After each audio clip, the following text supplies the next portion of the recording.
Hello, everybody. Welcome back to Rewind Gen X podcast with Matt and Allie. I'm Matt. And I'm Allie. And we're very excited today. Yeah. Because if you watched our Ferris Bueller episode, you'll know that today's episode is Star Wars: A New Hope. Absolutely. And we did let you guys know we are a Star Wars family. Yeah. If you couldn't tell by all the toys in the background and our new addition today, my little Stormtrooper helmet. Actually, it's mine. It was a gift for me. Yeah. Because, like I said in my notes, Stormtroopers were and are my favorite. Our little Stormtrooper helmet. Okay, you're a little Stormtrooper helmet. Fine. But that's my Boba Fett back there behind you. Yeah, it is. Anyway, so yeah, we're big Star Wars nerds. We love it. We adore it. And so I can't believe it took us to this long to even get to it. This is our ninth episode. And so, yeah, I can't believe I waited this long. To go to Star Wars? Yeah. I mean, I'm surprised it wasn't number one. Yeah. I think the only thing I love more than Star Wars is Indiana Jones. But right. Yeah. So anyway, today's episode is the first of the Star Wars movies. When it came out, it was simply called Star Wars back in 1977 when I was just a wee lad. I was 3.5 when this came out. I did see this in the theaters at the drive-in. I do not remember. The drive-in? The drive-in. That was very popular back then. Yeah. The swap shop drive-in. Yeah. So no, I don't recall seeing it in the theaters. I did eventually see it in the theaters again when they re-released it in the late 90s. They re-released the original 3 movies to get people psyched and prepared for the trilogy, the prequel trilogy. Okay. And then when they re-released it, it was with added special effects. Got it. Remember I was pointing them out to you? Yeah. Yeah. So there you have it. So this is Star Wars, and we should go straight to our grades, right? Yeah. Okay, great. You want to go first or second? I'll go second. Okay. So I'm not gonna give it an A+ because I am gonna give it an A. Okay. A-. And I said A. Okay. All that right. Was my grade. All right. I'll give it an A. I'm just gonna give it an A. It's an A movie. I mean, it changed movies. It changed everything. Right. I mean, I'm this not is gonna the beginning of like a whole franchise, an entire. Yeah, I'm not gonna taint it with an A-. universe. It's an A. I would say there's another film in the original trilogy that's an A+. We'll get to that eventually, but yeah, soon. A New Hope is going to be an A for me and an A for you. It's a good movie. I mean, obviously, it was good enough that it like launched a franchise. Right. I mean, people loved this movie. It was like nothing seen before, and it is a good movie. Obviously, there's not like the best of the Star Wars movies. There are better. There are A+ in this trilogy. The next one. I mean, the whole saga, not the sequels, but. I know I think you dislike the sequels more than I do. I have a little bit of love for them. I even got a few of the bobbleheads. I got Finn and Rey and Kylo Ren in there, but Kylo Ren is fine, but like the sequels are not. I don't know. Like I said, I try not to hate on stuff. It was a novel attempt. They tried their best. Mm-hmm. I feel like the problem they had is they gave the directors just a little too much freedom. J.J. Abrams, I thought, did a pretty good job with the first one. And then the other guy, who was actually, I can't recall his name right off the hat. He's a good writer-director. Like, I liked his earlier work, but he just decided he was going to just switch things up and take it into a whole different direction. And it kind of killed him, man. It really, JJ set something up and he was supposed to just carry the torch. And he just like, no, we're going to go in a completely different direction. And the fan backlash was huge. And so because of the fan backlash, they said, okay, number 3 is going back to JJ. And he kind of like course corrected, I guess. But I think the damage was already done at that point. And so, as much as you want to course correct it, it just... And I do think the last movie, I don't know, something Skywalker. Yeah, The Rise of Skywalker. It was okay. That one was okay. It's just, and then also that they tried really hard to include Princess Leia in it, and using a bunch of scenes that she had already filmed that they didn't use, but like it looked and felt so forced. And I know they were just trying to do Carrie Fisher, an honor and include her in it, but it just, Yeah. Well, anyway, we're not talking about the sequels. We're here to talk Yeah. about A New Hope. And do you want to just roll the preview? Yeah. All right. Yeah. Here you go. Here's the preview.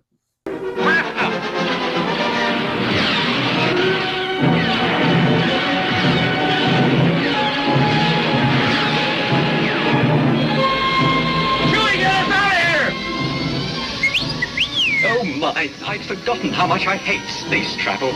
Here they come.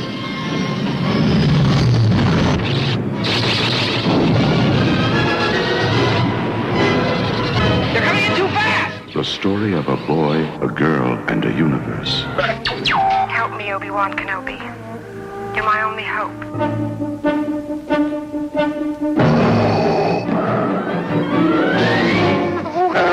It's a big, sprawling space saga of rebellion and romance. This station is now the ultimate power in the universe. Come with you to Alderaan.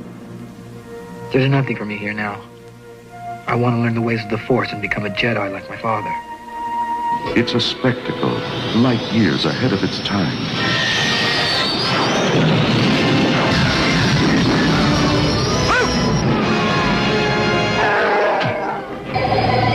It's an epic of heroes. Good luck! Hit the accelerator! And villains. And aliens from 1,000 worlds. Go that way. You'll be malfunctioning within a day, you nearsighted scrap pile.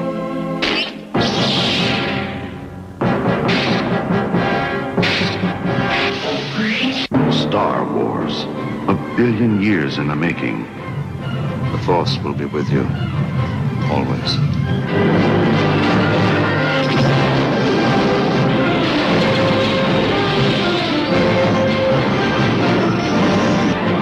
All right. So that was the trailer for Star Wars A New Hope.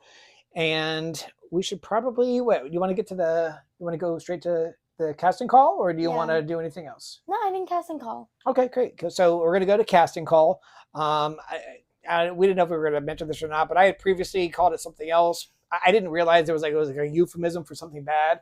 I'd always heard the term casting couch in the past, and I thought it just meant like, where people go to sit with the director, and apparently it's like a euphemism for something dirty, and I was not aware of that. So if you had watched the previous 8 episodes and thought we were just being cheeky, we were not being cheeky. We were being ignorant and naive. Had no idea. Anyway, so yeah, a guy at work pointed that out to me, and I was like, oh, really? I didn't know that. And I was like, oh, I guess I better change it to casting call then. So there you go. Casting call. Casting call. All right. So let's start casting call. We're going to go ahead. You want to kick it off? Sure. All right, great. So we'll start with Mark Hamill. He's Luke Skywalker, the protagonist of our movie, and, really the main man. So he has done a couple things, in his career. How do you get to the filmography? Newbies. Just, let me help you. Newbies. Well, I usually do the casting call, so that's why. So you go to the actual actor, Mark Hamill, you go to content, and then you hit go and find where it says filmography. Does he not have a filmography? Okay, that's why is that why you're having a trouble? Yeah, okay. I found the stuff, but I just clicked on career. Gotcha. All right, yeah, click on career. Okay, well, Star Wars is his main thing. It has a little section there. So, he was obviously in the first Star Wars, A New Hope, as Luke, and in the sequels to follow. He was in The Empire Strikes Back and Return of the Jedi. In between there, in between Star Wars and Empire it? Strikes Back, I did. You want to look at Yeah. it? Okay. He did Corvette Summer, which I've never seen. Yeah, in between those, he did Corvette Summer. In between the first two. Yeah. And then before Return of the Jedi, he did the big red one, The Night the Lights Went Out in Georgia, Britannia Hospital. Yeah, those were 3. Didn't see any of those, but of course I was pretty young. So. Yeah, that's true. You were young when the first one came out. Yeah. Yeah, and after Return of the Jedi, he did Slipstream, Midnight Ride, The Guyver, Black Magic Woman, Sleepwalkers, Time Runner, Village of the Damned, Laser Hawk, Hamilton, Watchers Reborn, Walking Across Egypt, Jay and Silent Bob Strike Back. That was all in the 90s. Have you heard of any of those? Yeah, about 3 or 4 of them. Jay and Silent Bob Strike Back for sure, because I was a big Right, you're a fan of them. Kevin Smith fan back in the day, and I even have his bobbleheads. So I heard of a few of them, but I don't think I've seen any of them except for that one. Yeah, I don't know why he wasn't a Because good actor. he's not a great actor. I'm sorry. Really? He does good voice work. He's like the Joker on all the Batman animations. That's like what he's best known for, besides Luke Skywalker, is doing the voice of the Joker. That's like his second. He's like best thing. not bad in the sequels. He's not a bad actor. He's just not a great actor. And I don't even mean like. Well, I know. Because I mean, you have he's great very actors. whiny. If that's like. Well, yeah, the character of Luke. Is it supposed to be whiny? You know what? I was gonna. We wouldn't have to wait. I actually want to address this because this makes for a kind of funny anecdote. So when I was a little kid, obviously he loved Star Wars. So did my brother Mike. He doesn't like it as much as I do. So when he got a little older, he kind of grew out of it a bit. But he still has a small place in his heart for it. But when I actually invited him to do this podcast, he was like, I think I'd rather do something else, more like that I'm really, really into, like Trading Places or Midnight Run or Beverly Hills Cop. Yeah. And I'm like, yeah, but those are all like R-rated movies. And I'm not saying like we're definitely not doing any R's, but like we'll keep it to a minimum. There's gratuitous nudity in like 2 out of those 3. And then the other one has like the F-bomb dropped about 300 times. So it's like, I was like, anything else that's not so racy? And he's like, so anyway, he's like, Die Hard. I'm like, boom, we're doing Die Hard for Christmas. You need to be on it. Yeah. Okay. And I think there's Fletch too. He wants to do Fletch, and I said absolutely. It's a Chevy Chase movie, and yeah, it's good. Anyway, so yeah, Mike, you will be on eventually, and I can't wait to have you on because I love my brother's personality. I think he's a fun guy. He is fun. He's very funny too. And we got to have his son Chris on too. My nephew Christopher is hysterical. He's so funny. Really dry wit. Anyway, so yeah, he's a lot like his dad. Very sarcastic. Yeah. Yeah. But anyway, my brother and I, we're kids, right? So I mean, we must have been, I don't know, 5 or 6 years old. I'm not even sure if Empire was out yet. And for whatever reason, all the kids in the neighborhood were like dressing up for like this parade that we're going to do out in the street. Mm-hmm. And my brother and I were dressing up like Luke Skywalker and Han Solo. And he was Han Solo and I was Luke Skywalker. My mom gave me this like big long white shirt, I guess one of hers or my dad's shirts. And, it came down to like my knees. So I put a belt around it and I had like some khaki pants on. I think she put big tube socks that went up to almost to my knees as like the boots. And my brother had like a little vest and a white t-shirt and jeans. And I remember at the time thinking like, why is he letting me be Luke Skywalker? Like he's 3 years older than me. And so he always got to pick the cooler, like we used to play Dukes of Hazzard, right? With the neighborhood kids. And of course he would be Luke Duke and the other kid was Bo Duke. They I can't remember who was who, but like he and the other older kid his age were Bo and Luke Duke. And I would be stuck being like Uncle Jesse or something. Like, I never got to be anything cool. Yeah. So I remember thinking like, why is he letting me be Luke Skywalker? Like, that's crazy. Like I was happy about it, but I didn't realize at the time that even at the young age of like, if I was 5, he was 8, or if I was 6, he was 9. Even at that young age, he knew Han was cooler. Han is so much cooler. I didn't know that. I just think I want to be the guy with the lightsaber who seems to be the main character. And, so I didn't know that Han was actually cooler than Luke. So he was letting me be anything. He wanted to be Han. He knew Han was a cooler character, even at that very young age. And then it took me like, growing up a little to be like, oh yeah, Luke is a little whiny, isn't he? Yeah. And Han is, and Han wound up getting the girl too. So yeah. Right. Well, though we didn't know that back then. Well, we didn't know that back then. But we didn't know that back then. We didn't even know it was a sister back then. Like this was before Jedi when this was going on. So anyway, I wanted to share that little story. I thought that was kind of cute. Yeah. How when you were younger, you saw Luke as like the cool one, but really, and and then I will say this: in Return of the Jedi, he kind of is. He's pretty cool. He's all right. He's not as whiny. No, he's not. He's not whiny at all. Really, that's why he's cooler. And he's got all his Jedi powers. He's doing flips. He's wearing that all black outfit. They make him pretty cool. He's cooler in Jedi for sure. And then so much so that when he makes the appearance in The Mandalorian, and this is like takes place like a couple of years after Jedi, and he's really a badass. And you remember that scene? Yes, when he goes to pick up the child. No, before, like, the first time he shows up, all the main characters are like trapped in this room on this spaceship, and these like killer droids are coming after them, and they've slaughtered everyone and everything, and they're all like the Mandalorian. All of them are like, we're gonna die.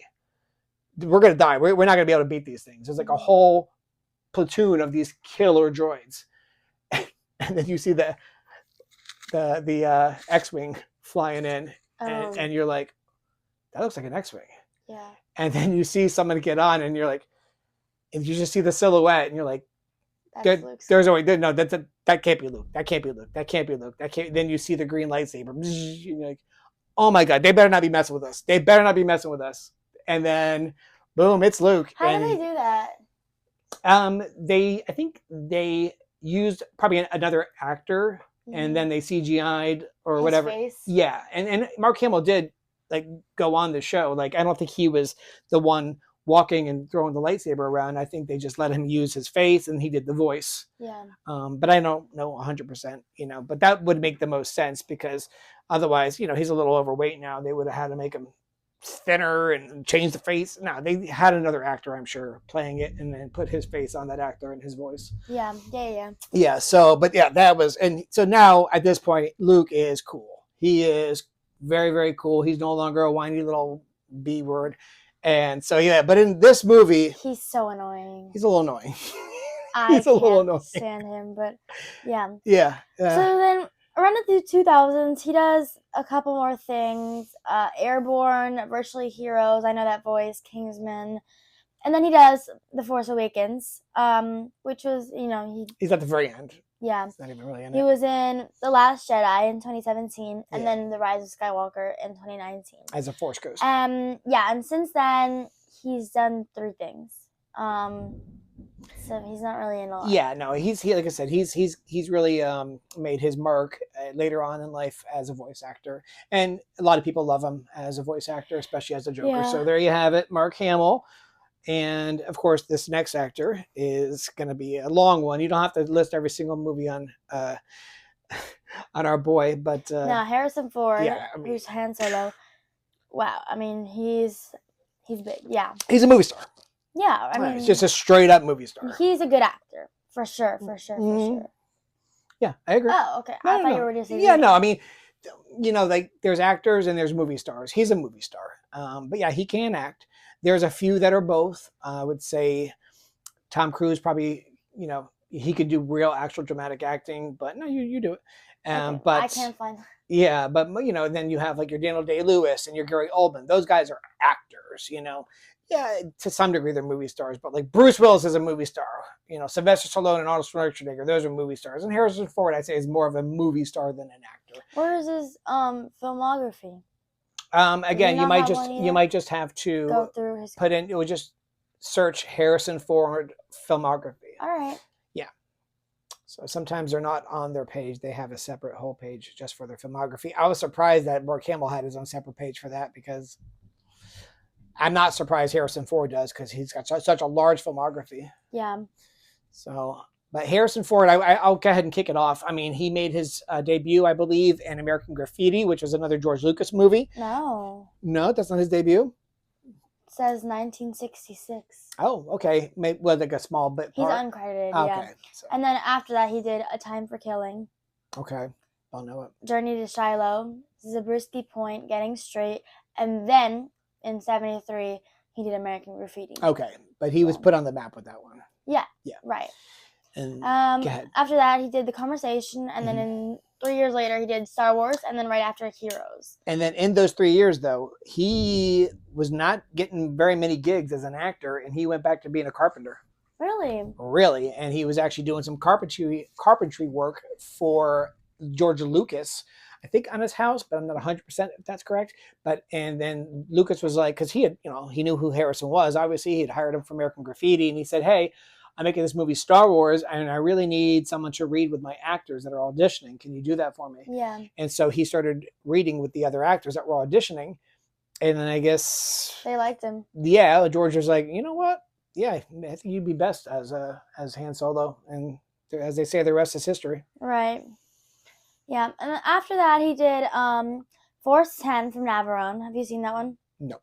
Hanover Street, Apocalypse I Now. think I've mentioned this once before, but I own Hanover Street on DVD and I've never watched it. I probably bought it 20 years ago or more at a pawn shop used, and because it was Harrison Ford, and still haven't seen it. So it looks boring, honestly. But, I've never heard of it. Yeah. More American Graffiti. He's uncredited for that. And then he did The Empire Strikes Back. Yeah. Then he did Raiders of the Lost Ark, which is so good. I think we told that story about how he got that gig. Yeah. Yeah. Blade Runner, Return of the Jedi, Indiana Jones and the Temple of Doom, Witness, The Mosquito Coast, Frantic, Working Girl, Indiana Jones: The Last Crusade. Yeah. Presumed Innocent, Regarding Henry, Patriot Games, Fugitive, Jimmy Hollywood. We can stop there. Yeah. If you want more on his filmography, please go back and watch our review of Indiana Jones and the Temple of Doom. We definitely go over went in it more in much more detail. Yeah. But I mean, he's in Crystal Skull, which was alright. Then Force Awakens, he was in there. Yeah. Not a lot. I think you're good. Yeah. All right. Cool. Carrie Fisher? Yeah, of course. Cool. All right. So Carrie Fisher is Princess Leia. All right, let's see. So while you're looking for her filmography, I will say, and this is public knowledge, this is not like a rumor, while making this movie, Carrie Fisher and Harrison Ford had an affair. And was she married? No, but he was. No. Yeah. They had like a 3-month affair while they were filming this terrible. movie. Yeah. I'm confused. This is a filmography, but is it like separated into? Let's see. There you go, Carrie Fisher filmography. Boom. Oh, it's a second thing. Yeah. It's its own thing. You're supposed to be better at technology than me. What's going on? I need glasses. I'm old.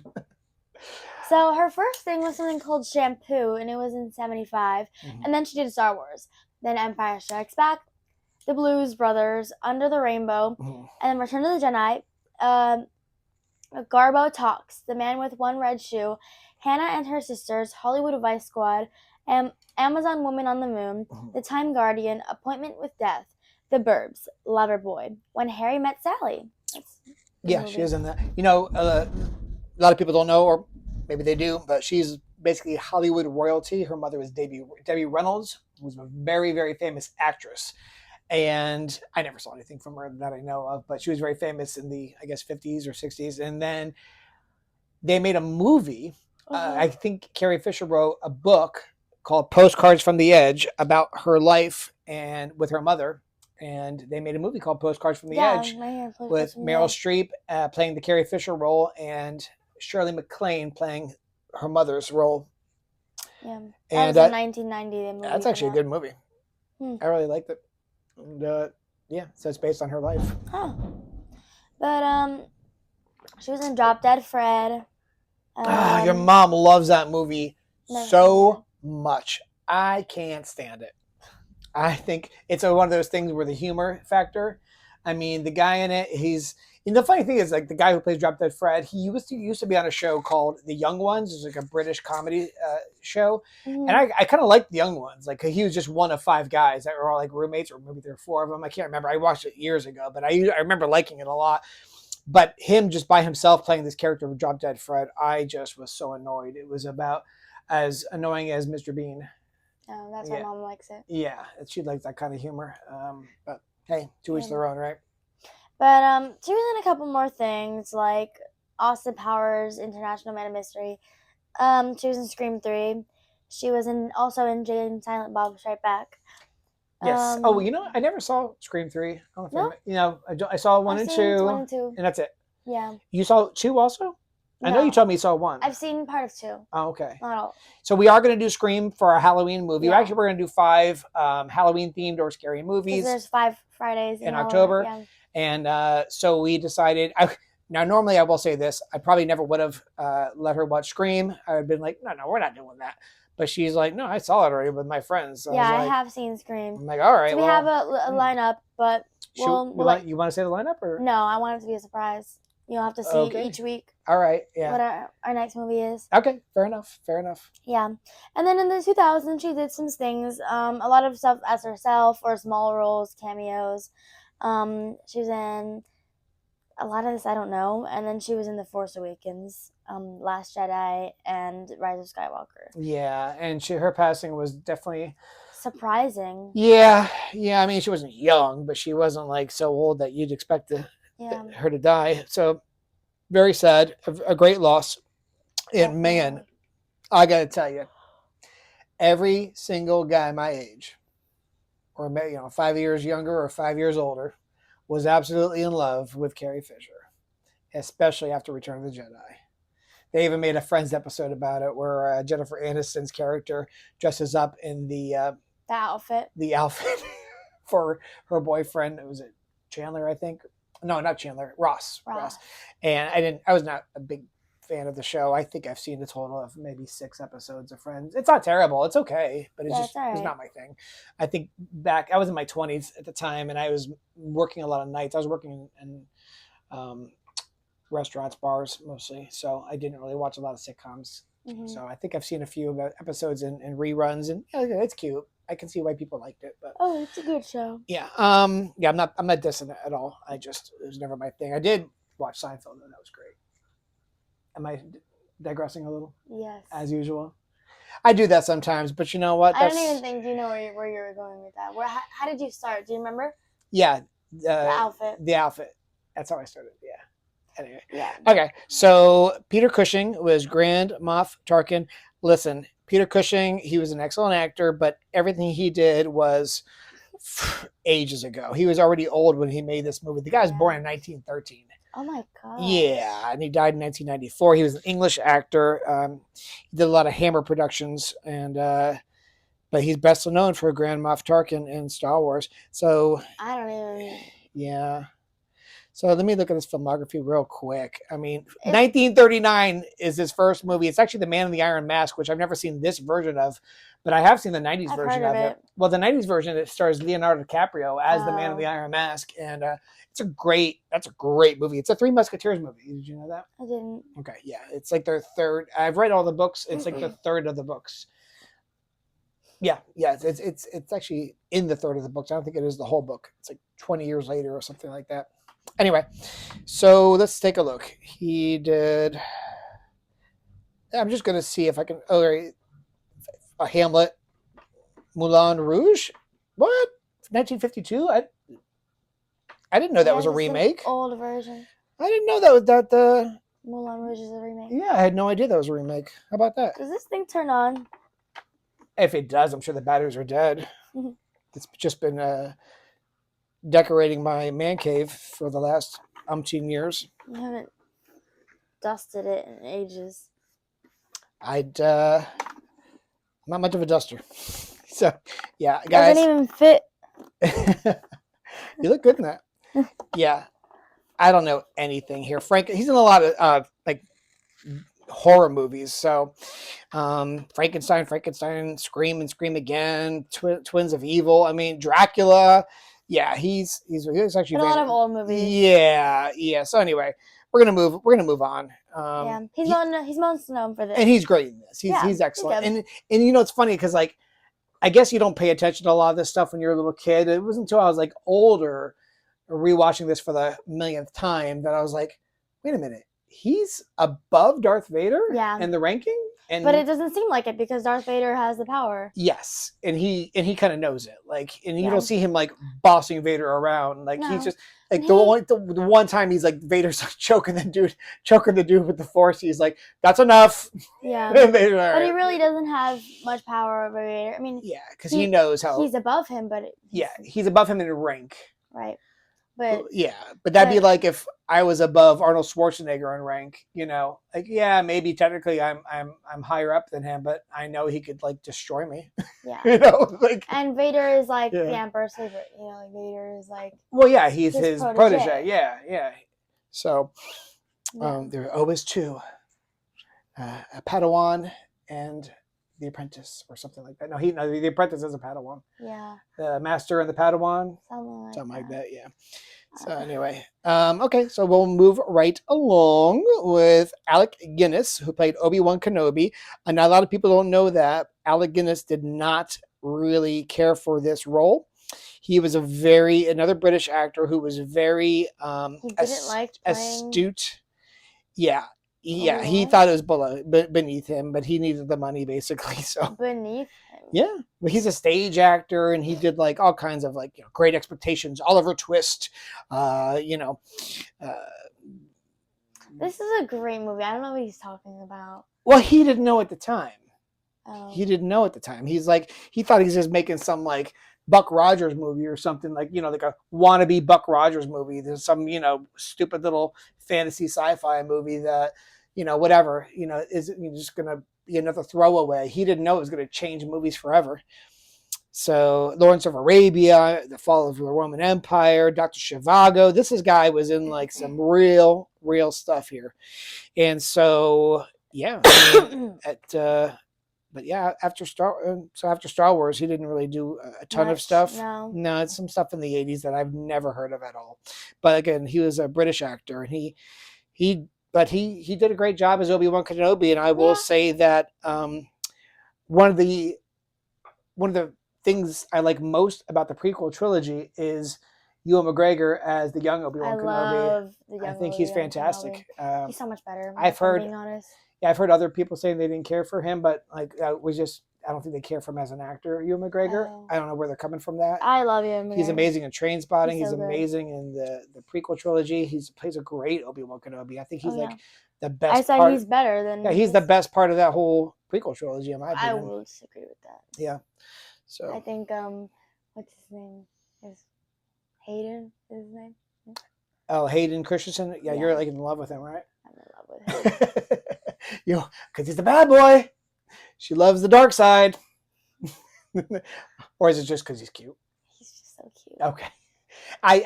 He got a lot of hate for those movies too, and I know he did. I think it's undeserved though. I think he's fine. Granted, there probably wasn't a ton. He's a good actor. He is a good actor, and I will say though, there wasn't a lot of chemistry between him and Padme. I thought. Really? Yeah. I love them. I just think that a lot of his monologues are so not well written. I don't know. Yeah, he's a good actor. I think. He's not a bad actor at all. And she's a great actress, of course. Yeah. So anyway, moving right along. Most of these we're not even it's gonna be a short casting call today because. Well, it's been 30 minutes because we talk so much. Yeah, well, that's what we do. It's a podcast, So I'll just name them. We have Anthony Daniels as C-3PO. If I can't name a single thing they've done outside of this, I'm not even going to get into the filmography. Yeah, no. Then we have Kenny Baker, who is a little person who played R2-D2. I know that those two did not get along. Who? C-3PO and R2-D2. Really? That's so funny. They did not get along. Yeah, Anthony Daniels and Kenny Baker were not friends. That's for sure. Peter Mayhew as Chewbacca, who, my favorite character of all time. Chewbacca. That's what he looks like? That's what he looks like, yeah. He's great. I love Chewbacca so much. And let me just see if there's anything. Yeah, no, he didn't do anything else? Not a lot, No, he plays himself in Fanboys, which is a cute movie. And somebody else was he played Chewbacca again in The Force Awakens. Oh, okay. Yeah, but he had another guy playing it with him, Junis Sutamo, and then Sutamo took it over for the next two movies. Another tall dude. Yeah. So yeah, very tall. And then we have David Prowse as Darth Vader. He was the guy in the suit. And then we have James Earl Jones as the voice of Darth Vader. Now him, we can do a filmography for because. There was a guy in a suit and a voice? So yeah, there's a big dude in the suit, and he actually said all the lines. And they didn't like how he sounded, and I don't know if it was always planned to change it, or if they were like, yeah, we need to get someone to redo this because he doesn't sound great. I can't remember, but they did wind up hiring a very prestigious actor who did a lot of theater and some movies, and he was in So was his voice like the voice that he did? Was it like real or like edited? Like No, did he do, like, that's how James Earl Jones like, sounds. like Well, not the part, but the voice is his voice. He's the voice of the lion in the Lion King, the main lion. Oh, really? Yeah, yeah. He's Which- also. You ever see Coming to America with Eddie Murphy? No. He's the Heard of father. it. He's the king in that. He's a great actor. But he sounds like that for real? That's him. I saw. Yeah, you know that's his voice for sure. That's his voice, for sure. Yeah. And But is he in anything else that I would know besides like the Lion Coming to King? America, the sequel.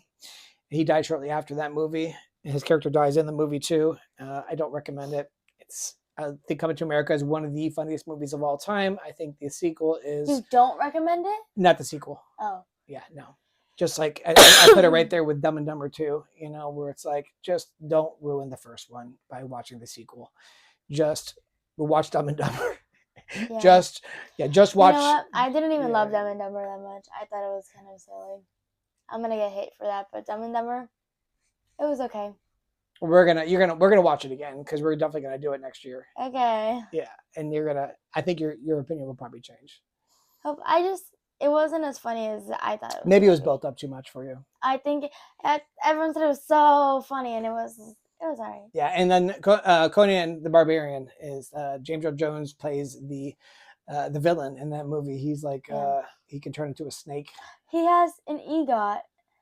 He has a what? An EGOT, an Emmy, Emmy, Grammy, Oscar, and Tony. Yeah, that dude is talented. That's a very good achievement. I know, very Like prestigious. nobody has EGOTs. Yeah.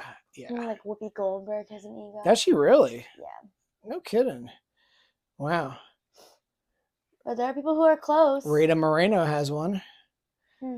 Audrey Hepburn, Mel That makes Brooks, sense. Whoopi Goldberg. Wow. Yeah, how about that? Jennifer Hudson. Oh, Really? Elton John. That makes sense. Yeah, you know why Elton John has one? Because he won an Oscar for doing the soundtrack for a The movie. Lion I think The Lion King. Yeah. Yeah, I know. Elton John makes sense. Yeah, it does make sense. You're right. So anyhow, we Right. I think we're gonna finish with the casting Oh call. yeah, no, Yeah. we got over everybody. We can Yeah. actually go into the movie. This is the fun part. Totes my goats. Yeah. All Yeah. right. So I have the summary here of the movie. Mhm. So obviously we start in a galaxy far, far away, or a long time ago in a galaxy far, far away. Okay. Right. There is it's a period of a galactic civil war. Okay. So the Rebel Alliance spies have stolen blueprints to the Death Star, a colossal space station built by the Galactic Empire that is capable of destroying entire planets, right? And we see the stormtroopers on this Death Star, and I wrote down, I understand why the stormtroopers were my favorite character as a kid, because the opening of this movie, seeing these soldiers, and I just think they look so cool. Even now, I just love the way they look. They're so cool to me. Maybe you disagree. No, I think they're cool looking, are and so cool. I will say this: they're always making jokes about stormtroopers not being able to shoot straight because they always seem to It's miss. true. I mean, It is and it isn't. It's true when it's the main three characters or whatever. It's the main characters, sure, they never seem to be able to shoot them. But in the beginning of this movie, dude, they're killing people left and right. that's true. Those yeah. soldiers are I don't know why the they good do guy that. soldiers They are make it seem dropping like- dead. They make it seem like they have such bad aim, but that's because like it's Yeah. Luke and Leia that are shooting. Yeah, at it's only them, when they're like- shooting at the main Yeah. characters that their aim seems to be off. But no, when they're shooting at just regular rebel soldiers, boy, they're picking them off. Yeah. Yeah. So, Princess Leia Organa of Alderaan, secretly a rebel leader, has obtained the schematics, but her ship is intercepted and boarded by Imperial forces under the command of Darth Vader. Whoop. Leia is taken prisoner, but the droids R2-D2 and C-3PO escape with the plans, crashing on the nearby desert planet of Tatooine. Darth Vader learns of this and orders the Imperials to pursue the droids. So I wrote down, I never realized, like, I don't know why it never occurred to me how, like, odd it was that these droids have, like, personalities and feelings. Like that, I watched it now and I was like, huh.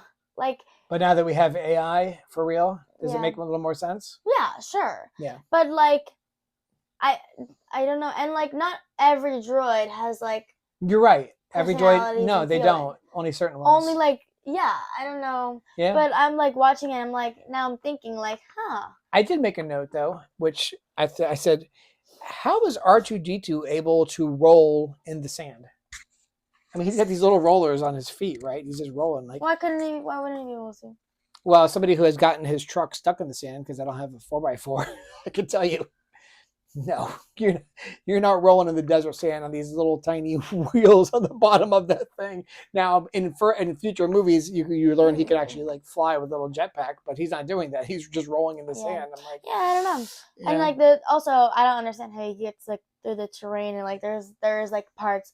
There's times when they're like on like rough terrain, not like sand. How's he getting over it? Yeah, I don't know. Just got to suspend disbelief a little bit. Yeah. I mean, you are watching a movie in a galaxy far, far away. I want to point out one of my favorite parts of this movie is all the creatures that are introduced. There are so many different ones. Especially the canteen. Yes, the cantina, I love the cantina scene where you see all these creatures interacting and having a drink at the bar, and it's like so fun. And my favorites were, I don't even know what they're called. They're I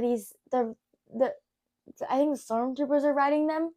Oh yeah, those these large creatures. They're so cool. The banthas. Banthas, yeah. Oh my gosh, incredible. Yeah. Incredible. Yeah, but I love the Jawas too. So fun. I'll let you know, those are the dewbacks. No, the ones that the stormtroopers are riding. Okay, well then those weren't my favorite. Those are the dewbacks. They're like lizard-looking things. Oh no, the banthas are the hairy ones that look like elephants. Those ones. No, the dewbacks. So they're riding both, but they're also riding dewbacks, which are like the reptilian ones. Oh, okay. Those are the ones that look like a reptile, a giant Komodo dragon. Yeah. Yeah. Right. Yeah. And they added some CGI dewbacks to the only one you've ever seen. One. Yeah, there was like one dewback in the old one that was like an actual like creature that they built, but and the banthas were definitely in the original for sure. Right, but I love the banthas and the Jawas. Yeah. Oh, the Jawas are great. So I like them so much. Fun. Yeah, I kind of thought they were a little. I didn't like them as much as a kid. I don't know why. But as an adult, I think I find them so much more. I find them so much more endearing as an adult. Speaking of, the droids are captured by Jawa traders who sell them to the moisture farmers Owen and Beru Lars and their nephew Luke Skywalker. While Luke is cleaning R2-D2, he discovers a recording of Leia requesting help from a former ally named Obi-Wan Kenobi. Then R2-D2 goes missing, right? So he leaves. And I love the relationship between C-3PO and R2-D2. It's such a fun banter. C-3PO is always, he's such anxiety, this character. I mean, this droid is just like full of stress and always worried. And I think it's so funny how R2-D2 is like the one that's like, stop worrying about it. He just like does whatever, But yeah, R2-D2 goes missing. He is in search of his previous owner. And Luke is attacked by sand people. Oh, I want to say, and I made a note, and first off, I'm so happy that Allie, being a Gen Z person, loves this movie as much as she does because, and when my note said, basically, watching this from today's perspective, it may seem a little slow paced and not that special. But if you realize what little sci-fi and adventure movies were before this, and the ones that you did have were pretty generic and unoriginal, this movie was just a brilliant masterpiece for its time. It did change everything. It was just so well done, well thought out, and done as to the best as I mean, the special effects alone, they were just breaking new ground. They were doing new things that had never been done before, and it paid off. It paid off in a big, big way. It's great. It looks great. Yeah. But not just the special effects, just everything. The story, the adding the whole, fantastical element to the sci-fi picture of the Force and, the ability to, move things and all that, just adding the mysticism to this. Because I like sci-fi, but I'm not like a huge sci-fi. And if it gets too techie, I'm kind of lost and I'm not really that interested, which is why I was never a big fan of the Star Trek TV series. Mm-hmm. And J.J. Abrams definitely made it a lot more Star Wars-esque when he made the modern movies. And a lot of, real Trekkies didn't care for them because of that. But I liked them because of that. So, but I like, to each their own. To each their own for sure. But no, when you added the whole good versus evil, the religious part of it, it made it so much more interesting. Jinx. Yeah, buy me a Coke. Yeah. Yeah. So, he's rescued by the elderly hermit Ben Kenobi, who soon reveals himself as Obi-Wan Kenobi. He tells Luke about his past as one of the Jedi Knights, former peacekeepers of the Galactic Republic, who drew mystical abilities from the Force, but who were exterminated by the Empire. So, another little note, and these are kind of why it's on an A+. Why is Obi-Wan Kenobi, if he's hiding out from the Empire and he knows they want him dead, why is he using the same last name? He's going by Ben Kenobi instead of Obi-Wan Kenobi. Yeah. They'll never catch me now. I've changed Obi to Ben. Okay, great. You couldn't just think of a new last name too? I mean, that's a good point. Yeah. Do you think this guy Ben Kenobi? Do you think he's Obi-Wan? I guess because in the movie, Luke would have never came to the thought. I wonder if he means old Ben Kenobi. Because when they're like, they said, I'm looking for Obi-Wan Kenobi, Luke would have even thought of that. And so they'd have to, I guess it was just would have had to figure out another way. He did say, I wonder if he... Yeah, no, I'm saying, but like, if his last name wasn't Kenobi, Luke never would have thought that. But I guess they still could have done it because R2 went looking for him. Exactly. And you're right. Kenobi saved him. Yeah, you're right. So I guess, they still could have gotten away with changing his last name. It would have been okay. Yeah. Luke learns that his father, also a Jedi, fought alongside Obi-Wan during the Clone Wars until Vader... Go ahead. I never noticed before until when I saw this version, when he saves Luke from the Sand People, he's making this howling noise. And I didn't know that was Obi-Wan. He's making this weird howling noise that scares the Sand People. I don't think I ever remembered realizing that was. Who did you think it was? I don't know. Maybe I did realize and forgot, but I remember watching this going, I don't remember him doing that. Yeah, that's how he scares the Sand People away. Yeah. Yeah. Okay. Sorry. Until Vader, Obi-Wan's former pupil, turned to the dark side of the Force and murdered him. Obi-Wan gives Luke his father's lightsaber, the signature weapon of the Jedi. And then R2 replays Leia's full message, in which she begs Obi-Wan to take the Death Star plans to Alderaan and give them to her father, a fellow veteran, for analysis. Right? And then Obi-Wan invites Luke to come with him to Alderaan. Luke initially declines until Obi-Wan's offer to accompany him to Alderaan and learn the ways of the Force. Still, he's left with no choice after Imperial stormtroopers murder his family and destroy his home while searching for the droids. And we talked about this during the movie. I asked about you, and I made a note of it. Everything changed for Luke in the span of 48 hours. Buying these droids, what a change. I put craziest day of Luke's life. You don't even talk about the first day when he buys the droids, and then the next day his droid leaves, right? He gets attacked by Sand People. Ben tells him about his father, right? Mm-hmm. And then he learns about these plans. His aunt and uncle dies. Now he has to follow this guy, Ben Kenobi, to Alderaan. Goes into the cantina. Yeah. Sees all these crazy aliens. Gets into a fight. Almost dies. Right. And then meets Han and Chewbacca. Escape from the Empire on a ship. Make a fast getaway. Where he's going just blew up. So, you know what I'm saying? Yeah, and then when they get to where they're going, it's like an asteroid field because the planet was blown up. It's like... and this guy's life really changes so fast. That's going to be the craziest day of Luke's life. The events that happen are so fast, crazy, and quick. Yeah. I can't even imagine his shock, Yeah. So, that's a pretty big day for Luke, huh? Yeah.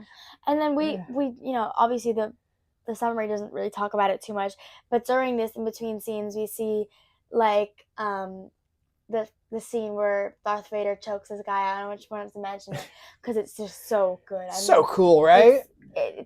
I love Darth Vader's use of the Force because he just doesn't take anything from anybody. No, and I don't think that's ever been done before, ever, where somebody just has this magical power to just start choking you And I think that, or like, move things. I love the use of the Force in the first movie. That scene with the choking and the Jedi mind tricks that Obi-Wan does so great. is so good. I mean, Yeah. I remember watching it for the first time, and I was like, I remember looking at you like, Daddy, how did he do that? Like, what did he just have? What just happened? Like, and he's like, that's the Jedi mind tricks. And that's so cool. There was a great meme that used to go around where he showed the Jedi, and he's like sitting at a table like this. And underneath it says, "Those were the droids I was looking for." It's great. It's like, Those were the droids. This poor guy. Exactly. It's awesome. Oh man, good stuff. Yeah, no, just that thing. That's what I'm saying. Like, yeah, you had some Buck Rogers before this, and some other, and they used to have like the Flash Gordon serials and stuff, and Buck Rogers, but like nothing like that. Was all just straight up sci-fi. This was like sci-fi mixed with magical powers. Yeah. Yeah, like this whole. This really started a large. Genre. Yeah. Yeah. For sure. Yeah. So, seeking a way off the planet to go to Alderaan, Luke and Obi-Wan travel with the droid to the city of Mos Eisley to hire the smuggler Han Solo and his Wookiee partner Chewbacca, pilots of the Millennium Falcon, which I made a Millennium Falcon Lego, and I also made a little Millennium Falcon Stormtrooper. And who bought you those? Not I mean, a Lego Stormtrooper. Yeah, and who bought you those? I know I didn't. It was my Uncle Matt. Yeah, Uncle Big Matt. Yeah. You get two Uncle Matts. That's true. Yeah. So. Before the Falcon reaches Alderaan, the Death Star commander, Grand Moff Tarkin, has the planet obliterated by the Satan's super laser. En route to Alderaan, aboard the Falcon, Obi-Wan begins Luke's training in the use of the Force. But the old Jedi is overwhelmed by emotion when the planet is destroyed and millions of people are killed. So, yeah, I mean, I don't even remember. Luke starts training in the Falcon, but it's not. He does. He does a little bit of training with the robotic, thing. Yeah. The little ball flying around. About something in the cantina. I remember we talked about this as well. So in the cantina, like we said, Luke almost gets killed because he gets in some fight. He pisses off some guy, and Obi-Wan, comes in and saves him. But in this fight, Obi-Wan cuts somebody's arm off, right? Mm-hmm. So in the sequels, the wounds made by lightsabers are always cauterized because lightsabers, they're kind of extremely hot. They burn. But when Obi-Wan slices the arm off in the lounge, there's blood on the floor, which means that this wound is not cauterized. So it's a detail I noticed that they added on in later films, but they kind of missed out this film. So when he cuts his arm off, it's not cauterized. There's blood. The wound is open, So that, yeah.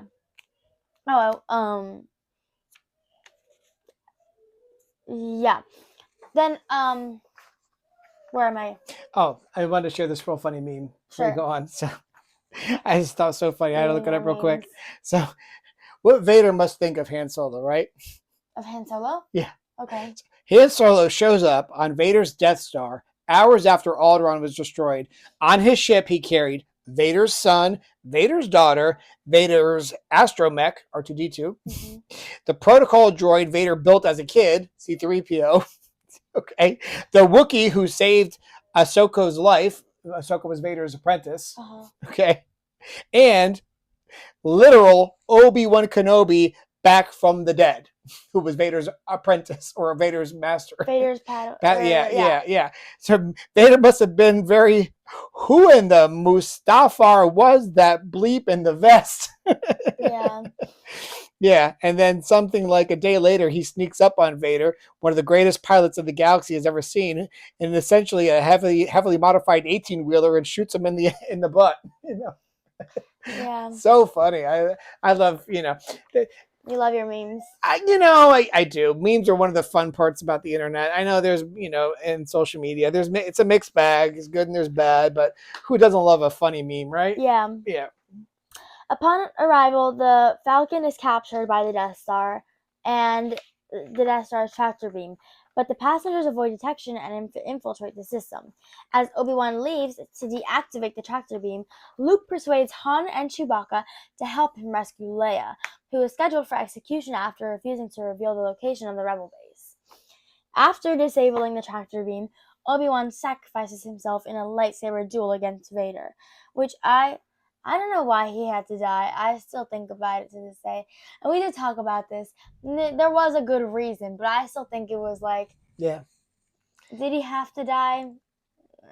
I mean, why not just duel him to, try to kill Vader? Yeah. Because that would solve a lot of problems in itself, right? Right. But then there's no sequel. So. Well, yeah, I know.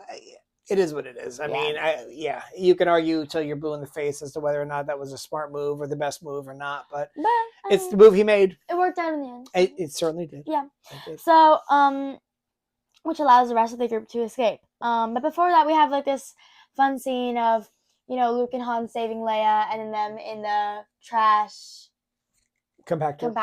Right. And then the scene with Leia and Luke swinging. Kind of, where are they? They're like in a doorway. Yeah, and they have to like go across this, pit, whatever, to another. But and of course, I just, I guess I'll do a shameless plug for Legends of Earth, Totally Tubular Times. Right. So I have many, many graphic novels that I've written and illustrated on sale on Amazon.com.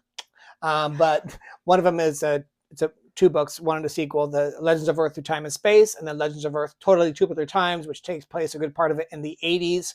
And there's tons of pop culture references, especially to 80s stuff. Yeah. And movies, so Indiana Jones, Star Wars, and so the main characters are doing a lot of things that wind up being similar to things that characters they watched while they're stuck in the 80s. They watch all the classics, and then in their final battle they use these techniques of the 80s characters. So anyway, check them out on Amazon. There you go. Shameless plug. Yeah. All right. So yes, they're saving Leia, and then that's kind of it. And I want to say I love the banter between Han Solo and Leia. It's just so good, so funny. Oh yeah. Your excellence, your highness. Yeah, it's so good. Yeah. Yeah.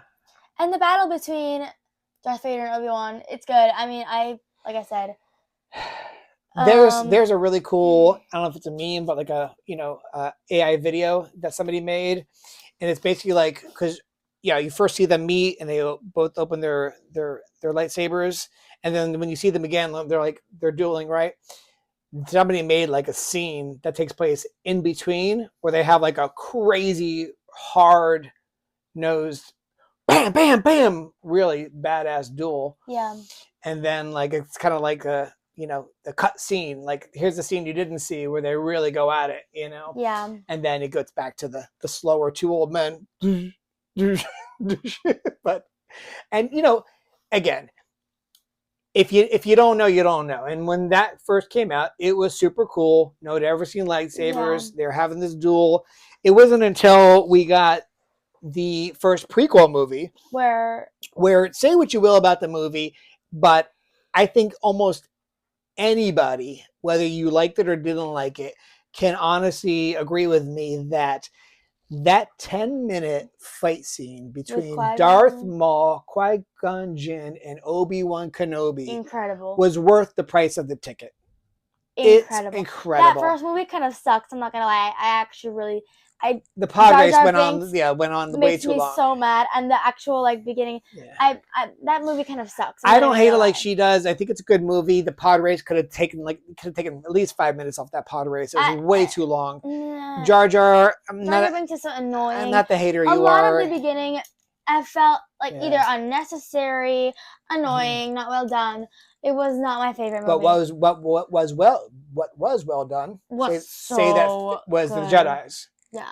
The Jedis were just awesome. I'm saying that, Darth Maul, Qui-Gon, and Obi-Wan. Yeah, all the fight scenes with the Jedis. Like good. the beginning when the Jedis had their fight scene against all those droids. Yeah. That's killer. When they had that quick little fight against Darth Maul in the sand and on Tatooine, that's pretty cool. Mm-hmm. And then, that last 10-minute scene, boy, oh boy, so good. awesome. Yeah. And so kudos to Ray Parker. I agree. I think the Yeah, sequel, the prequels, did such a good job with lightsaber fighting in general. Yeah. Ray Park is such a step up. He needs so much credit, not just for playing Darth Maul, but he was the guy who choreographed all those fight Really, scenes. yeah, so good. Huge props to Ray Park. Such a step up. Yeah, you changed the game for Star Wars originals. Yeah, you really did. So good job, man. So, using a tracking device placed on the Falcon, the Empire locates the Rebel base on the moon, Yavin 4. Analysis of the Death Star schematics reveals a weakness in the small exhaust port, leading directly to the station's reactor. Luke joins the Rebellion's X-Wing squadron in a desperate attack against the Death Star, while Han and Chewbacca leave to pay off a debt to the crime lord Jabba the Hutt. And you know what? I wanted to make a quick little note about earlier. So with the scene before they leave Tatooine, when Han Solo is walking with Jabba the Hutt after he kills Greedo, and as you all know, I don't have to tell you, in the original, Han shoots first. Sorry, when they redid it with the new CGI, they made it look like Greedo shot at Han but missed, and then Han shoots him to make him more of a good guy. But no, listen, man, Han was a scoundrel, and he knew Greedo was going to kill him. So I don't even feel bad that he shot first. Listen, as somebody who has his concealed weapons permit, who was in the military, who owns weapons, if you're holding a gun on me and I have the chance to kill you, it's happening. And I'm not going to feel bad about it. You got a gun pointed at me and I have a chance to you have the intention of killing. And and he's basically, he tells him right there and then he goes, over my dead body. He goes, that's the idea. Basically, I am going to kill you. Yeah. I don't think. I understand. So they did not need to do that. They didn't have to, but I understand why they did it. I think I liked that Greedo shot first. I don't. Yeah, I'm not a fan of that. So anyway, but what I was actually going to get at is then the next scene, it's him and Jabba. And they actually filmed that with a human being playing Jabba the Hutt. But then George Lucas was like, you know what? I'm going to scrap this because I want Jabba the Hutt to look like this big worm like he looks like in Return of the Jedi. Yeah. And they just didn't have the technology for that or the budget probably to even make that. So they scrapped the scene and moved on. And then when they had the chance to redo it, they used CGI and they CGI'd Jabba the Hutt over the human that he was wasn't walking. in the original? No. That whole scene was not in there at all. Oh. And I will say this, although the CGI, a lot of the CGI that they added looked really good, that didn't look great. It did not look real. And if you're, that was fine. It's okay. But especially like the one part where I guess in the original Han walks behind Jabba. So in this, they make him step on his tail to go over it. But it looks bad. Stop motion almost. It does. They take this frame and it moves. It looks ridiculous. Yeah. And moreover, you see Jabba go, and I'm like, really? You owe this guy all this money. He's sending bounty hunters to kill you. And okay, I can see you having a reasonable conversation with him because you've worked for him in the past, but you're going to step on his tail? Really? He's just going to be okay with that? I don't know. Give me a break. That was stupid. I don't even think he stepped. I think he just stepped over him or something. But... No, because you see Jabba's eyes go, like he just stepped on his tail. I'm like, really? That doesn't make any sense at all. I'm not even poo-hooing that they did that because it's kind of cool to see the scene with him and Jabba. But dude, don't just edit the part where he walks behind him. Just, yeah. No. Anyway, that's a little pet peeve of mine. Yeah, I don't know. It's fine. But, So, in the ensuing battle, Vader leads a squadron of TIE fighters and destroys several rebel ships. Oh, he's picking them off. Well, yeah, one by one, they're just dying. Yeah. Mm-hmm. While Tarkin orders the Death Star to maneuver into position to destroy the rebel base in Yavin 4. So Han and Chewbacca unexpectedly return in the Falcon, knocking Vader's ship off course before he can shoot, which is what you were talking about earlier. Yeah. I mean, really, what does Vader think of Han? I mean, can I make another little note? So going back a little bit, when they blow up the planet of Alderaan, right? Now I've myself, I think even on this podcast, made the comment that Vader's a genocidal maniac who killed an entire planet of people. And although I'm not saying that wasn't even Vader's idea. Exactly. It was Grand Moff Tarkin who actually gave the order. Yeah, Yeah. Vader was threatening because he wanted to spit it out of Leia, Yeah. and Because- they did, but she and I guess wouldn't. technically it's probably the Emperor who really made the decision. Right. I don't think any of them made But the decision to blow up a whole planet without the Vader Emperor's is say not so. like He didn't even press the button. yeah, Yeah. wasn't even his idea. No.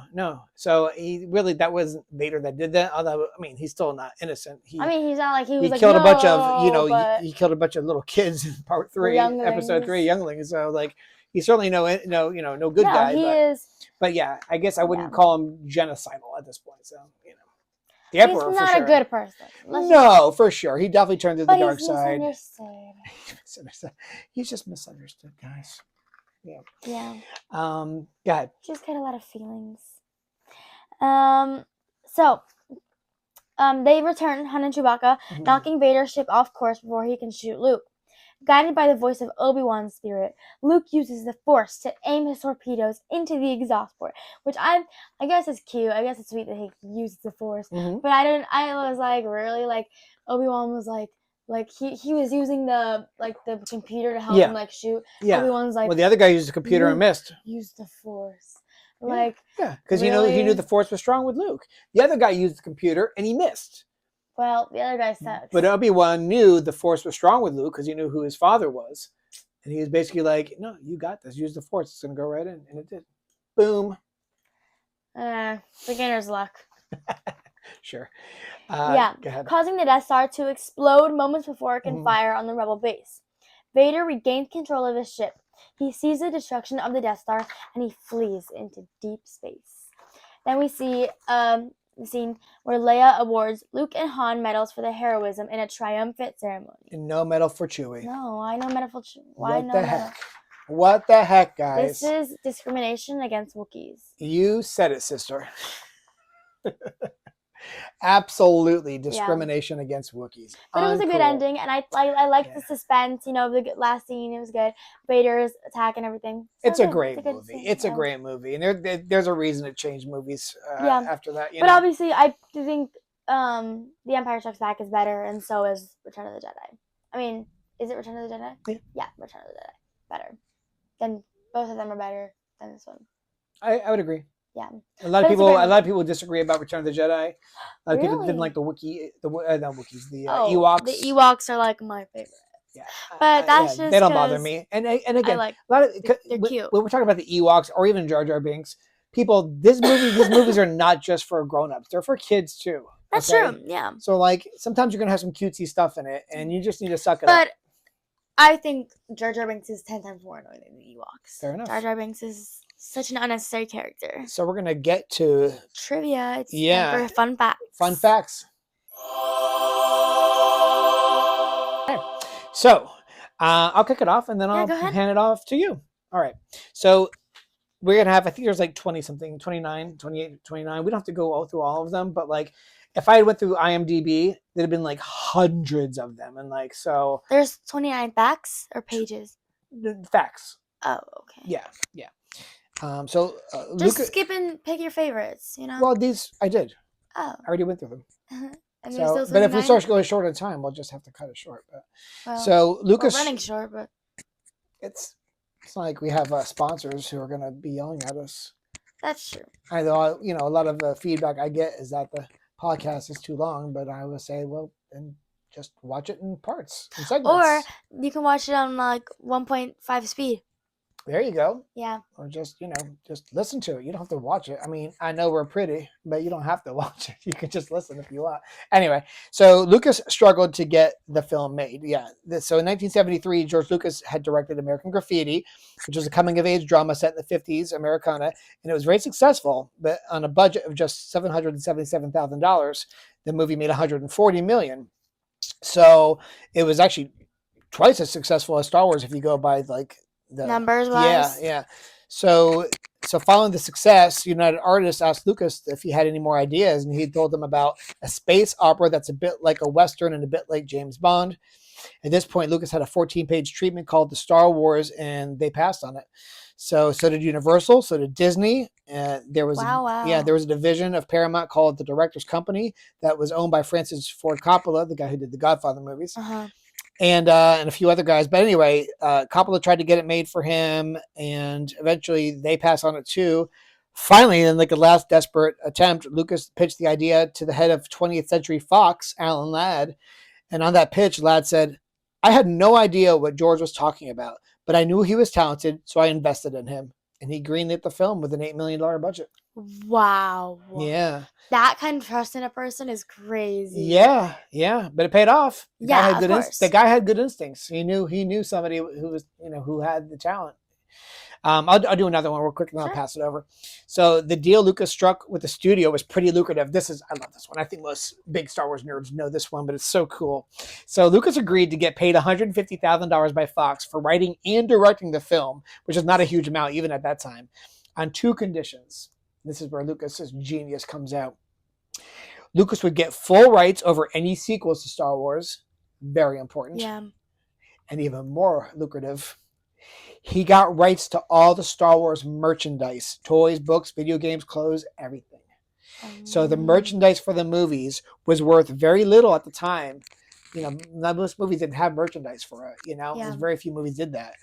So Fox was like, yeah, sure, that's fine. We can pay this low salary to write and direct it. Yeah, you can have the merchandising. But merch is huge now. Because of Star Wars. Really? And yeah, Fox agreed, and they were actually quite pleased with the deal.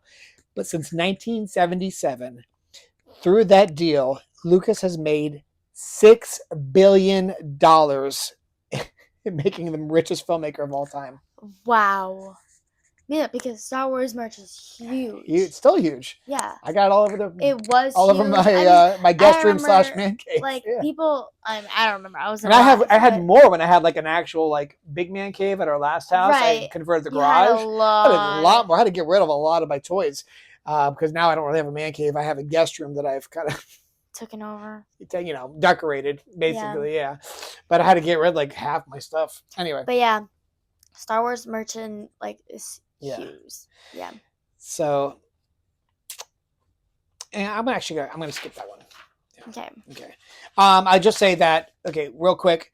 Kurosawa was a director. He made The Seventh Samurai, we talked about that when we were talking about Three Amigos. Oh. Seventh Samurai has been like copied a million times over, but that director is like, that's considered one of the greatest movies of all time, Seventh Samurai. And Lucas was a huge fan of it. And so that's why the Jedis are very much like samurai. Very similar. He took a lot of inspiration from that director. And so, yeah. The opening crawl was written by one of Lucas's famous filmmaker pals. Oh, this is good. So before Star Wars came out, Lucas had a screening of the film to some of his filmmaker friends. One of them was Brian De Palma, who did Scarface and a bunch of other movies. I've heard of Scarface, yeah. So this version of Star Wars that Lucas screened didn't have an opening crawl. What's the opening crawl? The words that come that are over space. Yeah. So, and he just dropped audiences right into the middle of the alien world with no context. So De Palma told Lucas he had no idea what was going on and said that Lucas needed a prologue to set up everything. Lucas agreed and wrote 6 long paragraphs of exposition. He showed it to De Palma, and De Palma said, "George, are you out of your mind? It's gibberish and it goes on forever. It looks like it was written on a driveway. Let me write it for you." So De Palma wrote it for him. And it worked. It was a galaxy a long, long time ago in a galaxy far, far away. Yeah, De Palma, he made the movie Carrie, the Stephen King movie. Oh, yeah. Yeah, The Fury, Scarface, The Untouchables, Carlito's Way, the first Mission Impossible movie. Oh, yeah, good stuff. Good filmmaker. Want to just go there? Sure. Number 6. Yep. So, before CGI effects, that opening crawl wasn't straightforward to create. In modern Star Wars films, that crawl is created with digital effects. But back in 1977, it was a physical creation. They had a huge 6-foot-long piece of black paper with the yellow text placed on top. And they passed the camera over the paper and filmed it in such a way to make it look like the words were moving. Brian De Palma's input didn't end there. On casting the movie, Lucas said casting Star Wars was a year-long process with auditions every 5 minutes, and he held what he called a cattle call on screen tests. Brian De Palma was auditioning for Carrie at the time, so they joined forces and held joint auditions. Oh, we mentioned this earlier. R2-D2 and C-3PO did not get along. Lucas's inspiration for the droids R2-D2 and C-3PO came from 3 robots in silent running. And it's well known that Kenny Baker and Anthony Daniels didn't get on at the time or afterwards. Daniels would reportedly call Baker Little Man because he was 3'8". Yeah. Oh my goodness, such a short. He was a little person. Oh, was he inside? Yeah. What? Yeah, he was inside it. Yeah. Oh my goodness. I think the later movies just had it. It was just computerized. But Yeah. In the early 80s, Baker was asked to go to a Star Wars convention as one of the guests of honors. He said, "It depends. If his lordship is going, the one with the golden balls, count me out." Yeah. It's funny. Yeah. Peter Cushing didn't instantly get the script. Who's that? Peter Cushing. Just keep reading. Okay. I think it's legendary Hammer horror actor the guy Peter who played Cushing Grand Moff Grand Tarkin. Moff, Yeah. playing the menacing Grand Moff Tarkin in the Yeah. film, but Lucas originally thought about Cushing as playing Obi-Wan Kenobi. And when Lucas offered him the role of Tarkin, Cushing said, "What's a Grand Moff? Sounds like something that flew out of a cupboard." Lucas said he hired Peter Cushing because I feel like he'll be fondly remembered for the next 350 years. Cushing did not find the Imperial uniform very comfortable to wear, and in scenes that featured him in mid-shot or close-up, would wear fluffy slippers instead of the long black boots. All right, go to number 10. Okay. I got it, Mike. Lucas had to deal with problem after problem during the shoot. So with all the issues during production that Lucas had to deal with, it's a surprise Star Wars even came out at all. So the Tatooine scenes in the first act of the movie were filmed in Tunisia. On the first day of filming, Tunisia experienced its first major rainstorm in 50 years, delaying things. There were There were major issues with some of the technology, mainly getting R2 to behave and move as required. This also delayed things. The later scenes were filmed at Elstree Studios in England. Elstree has strict working hours and wouldn't let Lucas shoot past 5 p.m. Again, this delayed things. The film had been under budgeted and they ran out of money. The production was stopped for 2 weeks until Fox approved another $3 million. The whole situation made Lucas ill. He was diagnosed with hypertension and exhaustion and told to reduce his stress levels. Yeah, I could see that. That's probably why he didn't direct Empire or Return of the Jedi. He only wrote them. Yeah. And although he did direct all 3 of the prequels. Really? Yeah, he did. Yeah. Yeah. So Lucas wasn't exactly an actor's director, maybe because of the stress he was under, or perhaps because they call him an introvert. But the main cast of Star Wars didn't exactly lavish Lucas with praise when they talk about working with him. Mark Hamill had said, if there were a way to make movies without actors, George would do it. The general consensus from the actors is that they found Lucas to be very uncommunicative as a director. His direction would usually be one of 2 things, either faster or more intense. At one point during production, Lucas lost his voice and the crew gave him 2 boards as a present. One said faster, the other said more intense. That's funny. Yeah. Luke could have been played by Freddy Krueger. So apparently... Freddy Krueger? Yeah. You know who that is? I've heard of him. Yeah, he's like a scary monster guy. He was like got a scarred face. Yeah, he wears a fedora like, and he has the claws. Yeah. Robert Englund. Oh. So yeah, Robert Englund auditioned for the role, and I think he actually got it. And then something happened. He had to pass, and so he told his roommate at the time, Mark Hamill, "I think you would actually be good for it." And the rest, as they say, is history. Yeah. Yeah. So when Carrie, I like this. When Carrie Fisher auditioned, Lucas said he liked her straight away because when she walked in, they asked her, "Are you Debbie Reynolds' daughter?" And she replied, "No, Debbie Reynolds is my mother." She was famous in the 50s for Singing in the Rain. Okay. Singing in the Rain. Yeah. So nobody had faith that the movie would be a hit. Mark Hamill had said that he didn't expect Star Wars to be a success. And he tells a story about Christmas '76 when he and Carrie Fisher spent a weekend together in New York. They went to see a film and one of the trailers was for Star Wars. Nobody knew what it was at the time. And when the trailer finished, somebody shouted out, "Coming soon to CBS." Basically like saying it wasn't going to do good in the theaters. Yeah. So Carrie Fisher and Harrison Ford had an affair during production. Yeah. That's crazy. Yeah. I didn't know that. Well, did he and his wife divorce? Eventually they did. Yeah. Ford was married at the time, had a 3-month affair while filming the movie. She was 19 and he was 33 with 2 kids.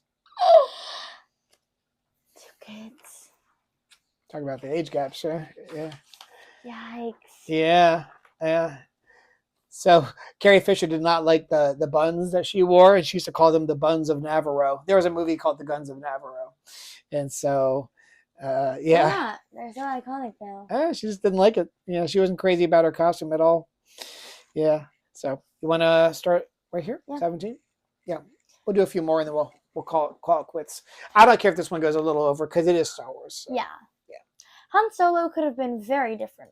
Lucas said he based the personality of Han on his filmmaker pal Francis Ford Coppola, and his first plans for Han Solo were that he was going to be played by a black actor. Billy D. Williams, who later played Lando Calrissian in The Empire Strikes Back, auditioned, and Lucas settled on Glenn Turman, who was the most well-known for appearing in Cooley High. What? I'm confused on this sentence. What's up? Read this. Billy D. Williams, who later played in audition, and Lucas settled on Glenn Turman, who was the most well-known actor for appearing in Cooley High. Lucas then changed his mind and went after a white actor. In these new auditions, there were a lot of names for the part of Han. Kurt Russell, Nick Nolte, Christopher Walken, Sylvester Stallone, John Travolta, Chevy Chase, and James Wood were all considered. James Caan, Jack Nicholson, Robert De Niro, Al Pacino, and Burt Reynolds all turned down the role. Pacino said, "It was mine for the taking, but I didn't understand the script." Harrison Ford had worked with Lucas before, in American Graffiti, and the year after that, he'd been in Coppola's The Conversation. But the roles had then dried up, and Ford, with a young family, went into an honest job as a carpenter. However, because of their previous ties, Lucas asked Ford to help out in a screen test for Luke and Leia, and read the part of Han Solo. During these tests, Lucas realized that Ford was perfect for Han Solo. Alec Guinness wasn't Lucas' first choice for Obi-Wan Kenobi. Lucas knew that Obi-Wan Kenobi had to bring a certain gravitas to the film, so always wanted a known actor to play him. Again, inspired by Kurosawa, he thought about casting Toshiro Mifune, who appeared in 16 Kurosawa movies. According to Mifune's daughter, Mifune turned down the part because, in her words, he was concerned about how the film would look and it would cheapen the image of the samurai at the time. Sci-fi movies still looked quite cheap as the effects were not advanced and had a lot of samurai pride. Lucas turned to England and claimed Alec Guinness to play Obi-Wan. Yeah. Guinness agreed to take the part of Obi-Wan because of two factors. He was a big fan of Lucas's previous movie, American Graffiti, and he read the script and said that even though he didn't like the dialogue, he thought the story was brilliant, and he was compelled to read it to the end. So it made him a lot of money, but Alec Guinness hated Star Wars, like you said. Yeah. Guinness was the ultimate professional on the set, unknown to everyone else during production. He was sending letters to a friend of his called Anne Kaufman, criticizing the film and everything about it. So mean. Yeah. One more? Yeah. You want me to do it? Sure. Okay, sure. So let's take a look. Here, so you can pick that one or any other one you want. All right. Yeah.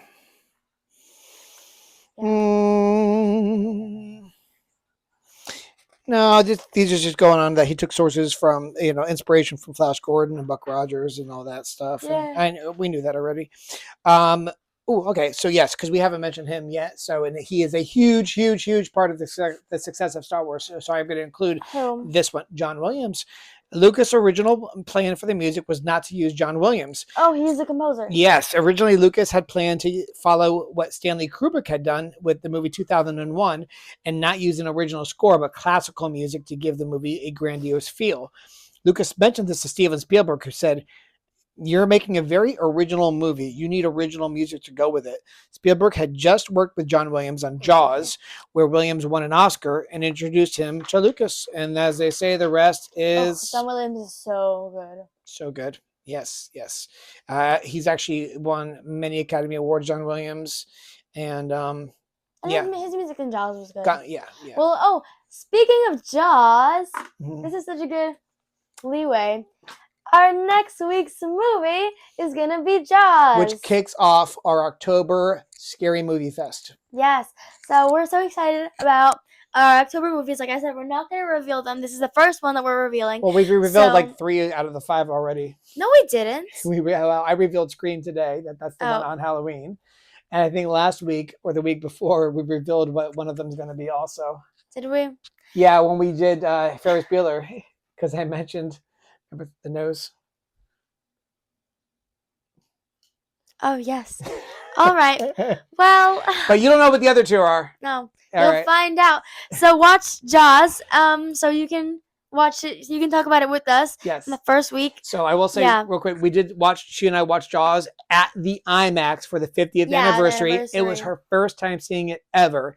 But this was a few weeks ago. So, and I've seen it like 100 times though. So she's going to rewatch it on DVD. I have it on DVD. Because I like to take notes. So she's going to rewatch it, take notes, and I'll probably rewatch it with her. But I think you'll be surprised our opinions on it, but we'll leave it at that. Save it. Yeah. All right. So once again, this has been Rewind Gen X Podcast with Matt and Allie. I'm Matt. And I'm Allie. God bless.